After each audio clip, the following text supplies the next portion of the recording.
Assalamualaikum warahmatullahi wabarakatuh. Salam sejahtera untuk kita semua. Salam Om Swastiastu, Namo Buddhaya, salam kebajikan. Baik teman-teman, di sini saya akan menjelaskan tentang materi humanistik menurut Maslow. Jadi Abraham Maslow adalah seorang teoritikus yang banyak memberi inspirasi dalam teori kepribadian. Dia juga seorang psikolog yang berasal dari Amerika dan menjadi seorang pelopor aliran psikologi humanistik. Ia terkenal dengan teorinya tentang hierarki kebutuhan manusia. Nah, Abraham Maslow atau yang lebih tepatnya Abraham Harold Maslow lahir pada tanggal 1 April 1908 di Brooklyn, New York. Maslow adalah anak sulung dari 7 bersaudara yang lahir di imigran Yahudi Rusia. Relatif tidak berpendidikan sendiri, mereka melihat belajar sebagai kunci untuk anak-anak mereka berhasil di tanah air baru. Dengan demikian, semua anak-anak mereka didorong untuk belajar. Abraham sebagai anak tertua didorong sangat keras karena ia diakui sebagai seorang intelektual di usia mudanya. Maslow dikenal sebagai bapak psikologi humanistik yang percaya bahwa perilaku manusia adalah tentang mengetahui dan menghargai diri sendiri sebanyak mungkin. Dalam teori humanisme Maslow, teori ini menyerukan potensi siswa untuk tumbuh dan berkembang dan kebebasan untuk menemukan arah dalam hidup. Teori humanistik juga memperlakukan siswa sebagai subjek mandiri yang menetapkan tujuan hidupnya sendiri. Humanis juga percaya bahwa siswa dituntun untuk memilih sifat bertanggung jawab atas kehidupan mereka sendiri dan orang-orang di sekitar mereka. Kajian humaniora ini lebih menitikberatkan pada kenyataan bahwa belajar itu paling penting untuk dapat membangun komunikasi dan hubungan antar individu maupun antar individu dan kelompok. Nah, pendidikan lebih dari sekedar menyediakan harta karun pengetahuan dan meningkatkan kemampuan bahasa siswa, tetapi sebagai bentuk bantuan yang memungkinkan siswa untuk menyadari dirinya dalam kaitan dengan tujuan pendidikan. Nah, menurut humanisme Maslow juga, pendidikan yang berhasil adalah kemampuan menghadirkan makna antara pendidikan peserta didik guna mencapai tujuan menjadi pribadi yang baik dan bijaksana. Artinya menuntut siswa untuk menerima pendidikan karakter. Oleh karena itu, pendidikan harus membantu peserta didik menggali, mengembangkan dan menerapkan keterampilan yang dimilikinya untuk memaksimalkan potensi yang dimilikinya. Maslow juga berpendapat bahwa manusia terdorong untuk memenuhi kebutuhannya, dan kebutuhan ini bersifat hierarkis dari yang paling dasar hingga yang paling tinggi. Adapun teori psikologi Maslow bahwa semakin besar kebutuhan, maka semakin besar pula usaha yang diperlukan untuk berprestasi. Pandangan ini erat kaitannya dengan keyakinan Maslow bahwa kebutuhan dasar harus dipenuhi sebelum pindah ke kebutuhan yang lebih tinggi. Nah, pada hakikatnya setiap manusia memiliki kebutuhan dasar yang harus dipenuhi agar kehidupannya dapat berjalan dengan baik. Nah, terdapat 5 tingkat yang berbeda pada hierarki kebutuhan Maslow, mulai dari yang paling dasar hingga sifatnya kompleks. Hierarki Maslow umumnya digambarkan dalam bentuk piramida, di mana tingkat terendah piramida terdiri dari kebutuhan paling dasar, sedangkan kebutuhan yang paling kompleks ada di atas piramida. Setelah kebutuhan pada tingkat yang paling rendah terpenuhi, maka manusia dapat beralih ke tingkat kebutuhan berikutnya. Maslow mempercayai jika kebutuhan serupa dengan naluri dan memainkan peran utama untuk memotivasi perilaku.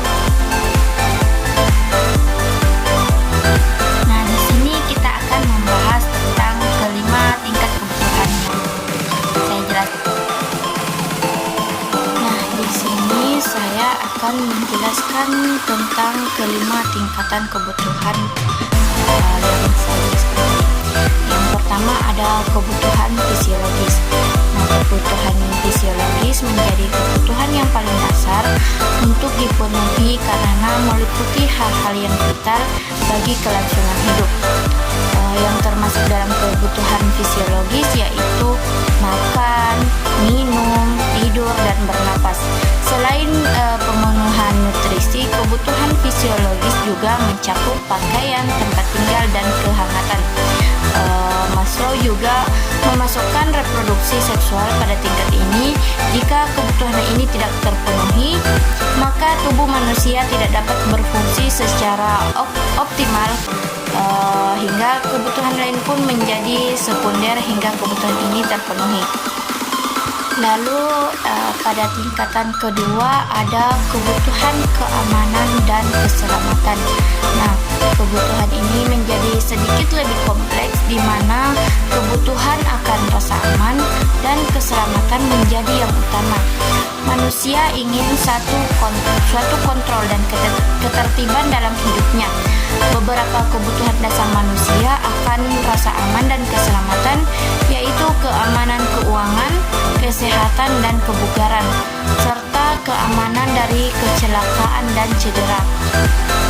Nah, dengan demikian manusia pun akan termotivasi dan melakukan tindakan untuk memenuhi kebutuhan tersebut, misalnya dengan bekerja, menabung, pindah ke lingkungan yang lebih aman, dan lain sebagainya.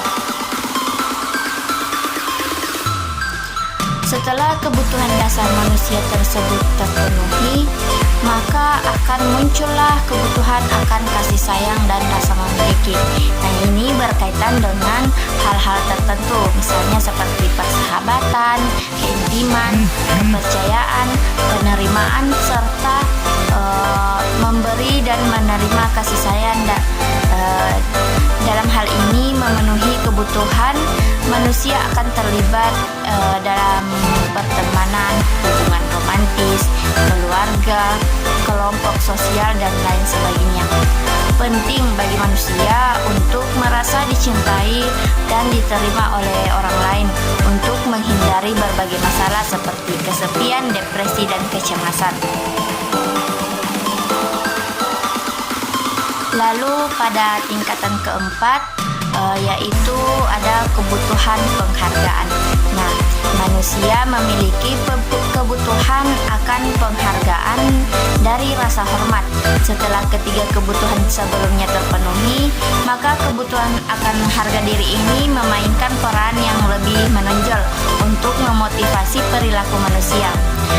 Maslow membagi tingkatan ini menjadi dua kategori, yaitu kebutuhan harga diri yang berkaitan dengan martabat, prestasi, penguasaan, dan kemandirian. Kemudian kebutuhan rasa hormat dari orang lain yang berkaitan dengan status, atensi, dan reputasi. Orang yang mampu memenuhi kebutuhan ini cenderung merasa akan dengan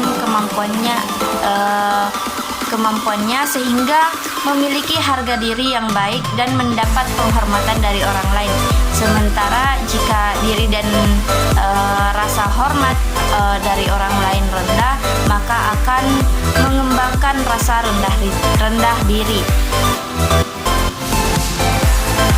Nah, dan tingkatan yang terakhir adalah kebutuhan aktualisasi diri. Di sini kebutuhan aktualisasi diri berkaitan dengan keinginan untuk mewujudkan dan mengembangkan potensi dan bakat, mencari pertumbuhan diri dan pengalaman, serta untuk menjadi segala sesuatu yang diinginkan. Pada tingkatan ini pula manusia akan melakukan yang terbaik semampu mereka.